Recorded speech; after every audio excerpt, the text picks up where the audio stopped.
Most people have a number in their head, some target they're trying to reach before they feel like they've actually made it. And for a lot of investors, especially early-stage investors, that number is $100,000 invested. It sounds like the threshold, the point where money starts working for you instead of you working for money. But here's the question. Nobody's actually asking. Is $100,000 in VOO really enough to change your life? Not enough to feel good about, enough to actually change the trajectory. What does it compound to? And more importantly, what does it pay you? We're going to walk through all of it. The compounding math at $100,000, the honest reality check on whether that's enough, and then what the number actually needs to be. Before the numbers, we need to make sure we're talking about the same thing, because a lot of people use VOO as shorthand for the stock market, and that's close, but not quite right. VOO is Vanguard's S&P 500 ETF. One share gives you fractional ownership in 503 of the largest U.S. companies, weighted by market cap. The expense ratio is 0.03%. Here's what that actually means in practice. Every day before Vanguard calculates what your shares are worth, they quietly set aside a fraction of the fund's total assets to cover operating costs. That's the 0.03% annual fee divided across 365 days. You never write a check. You never see a deduction in your account. What you see is simply that your shares are worth slightly less than they would be if the fee didn't exist at all. On $100,000, that works out to $30 per year, about 8 cents a day. A comparable actively managed fund typically charges between 0.5% and 1%, which on the same $100,000 position is $500 to $1,000 every single year. That gap compounds against you quietly for decades. Talking about dividends, VOO currently yields about 1.2% annually, paid quarterly. On $100,000, that's roughly $1,200 per year. Not a living income on its own, but when it's automatically reinvested, it becomes part of the compounding engine. The total return figure we'll use in a moment, 10.4% annually over the last 100 years, already includes those reinvested dividends. That number survived the Great Depression, 2 world wars, the dot-com collapse, 2008, and a global pandemic. Every single one of those events felt like the end when it was happening. None of them stopped the machine. Now let's look at what $100,000 actually does. We'll use 10% annually as our return assumption. Slightly below the 100-year historical average, but conservative is the right way to plan. No additional contributions, just $100,000, left alone, compounding. At year 5, your $100,000 is worth $161,051. You haven't done anything. You haven't touched it. The market has just done its job. At year 10, $259,374, 2.6 times your original investment. The second 5 years added $98,000, almost as much as your entire starting amount, purely from compounding on a larger base. At year 20, $672,749. The second decade added $413,000, more than 4 times what the first decade added. This is the part of compounding that most people intellectually understand but don't actually feel until they see the numbers laid out 1 decade at a time. And at year 30, $1,744,940. The third decade added $1,072,000 on its own. Take a screenshot of this to remind yourself of what's possible with $100,000 invested in VOO, more than 10 times your original investment, generated in a single decade.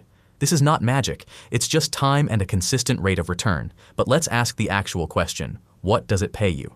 There's a framework in retirement planning called the 4% rule, established by financial advisor Bill Bengen in 1994 and still the most widely cited withdrawal benchmark today. The premise, at a 4% annual withdrawal rate, a diversified portfolio has historically lasted through any 30-year retirement period without running out of money.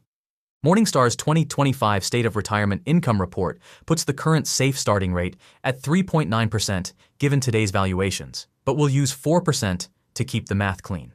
So here's what each milestone in that compounding chart actually generates.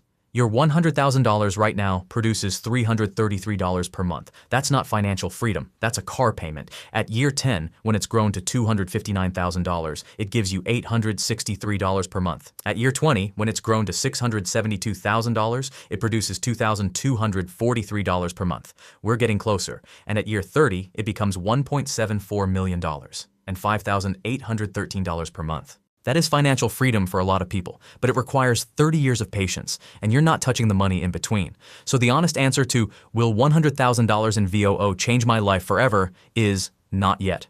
Not even close right now. So here's what to do once the $100,000 is invested. Keep contributing to it every month until it reaches $250,000. Don't stop.